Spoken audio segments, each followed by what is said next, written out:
Pinuna ni House Impeachment Spokesperson Attorney Antonio Bucoy ang ibinahaging post ng isang senator judge na may kaugnayan sa impeachment trial ni VP Sara Duterte.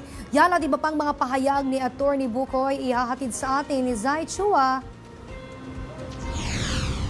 Dismayado ang opisyal na tagapagsalita ng House Prosecution Panel na si Attorney Antonio Odi Bucoy sa ilang ulit na pagkakaantala sa impeachment trial ni Vice President Sara Duterte. Sa ngayon po, will there be a swift trial? It doesn't look that way.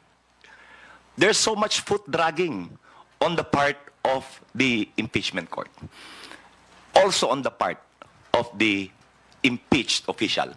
Iginiit niya ang pangamba ng iba't ibang sektor, partikular ang business groups. Aniya, ang mabilis na paglilitis ay magpapataas ng kumpiyansa ng local at foreign investors at magpapabuti sa pangkahalatang ekonomiya ng bansa. Kaya naman, inanyayahan ito ang Senado bilang impeachment court na magsagawa ng mas mabilis na paglilitis. So, sa foreign investors, hindi po maganda yan. Ang gusto ng foreign investors, stability.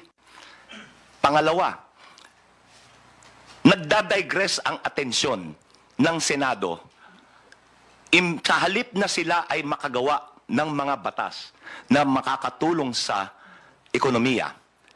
Ayon po sa Ayon kay Attorney Bucoy, maglalahad ang prosecution ng kaukulang motion of manifestation to clarify na sumasagot sa order of compliance ng impeachment court sa susunod na mga araw. Kasamang ihahain ang resolusyong inaprobahan ng Kamara na nagsasaad na ito ay sumunod sa konstitusyon kaugnay ng pagsampa ng kaso sa bise. Binigyan din ng human rights lawyer na hindi kailanman magiging dahilan ng pagkaantala ng paglilitis ang prosecution. umusad.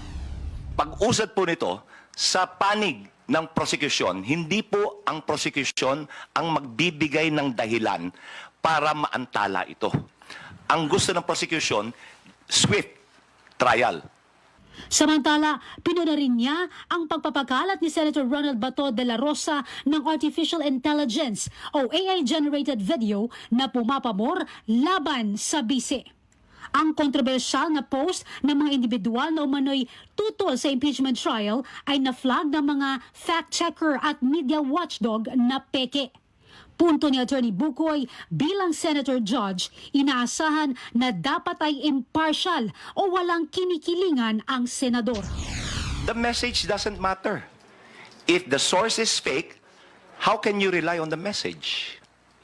Hindi po ba? Kung polluted yung source, edi polluted yung message. So, pure propaganda. It only emphasizes the bias. Inamin ni De La Rosa na alam niyang AI-generated ang kanyang post at nanandigang naniniwala pa rin siya sa mensaheng ipinaparating nito. Para sa totoong balita sa Bagong Pilipinas, Zai Chua, Congress News.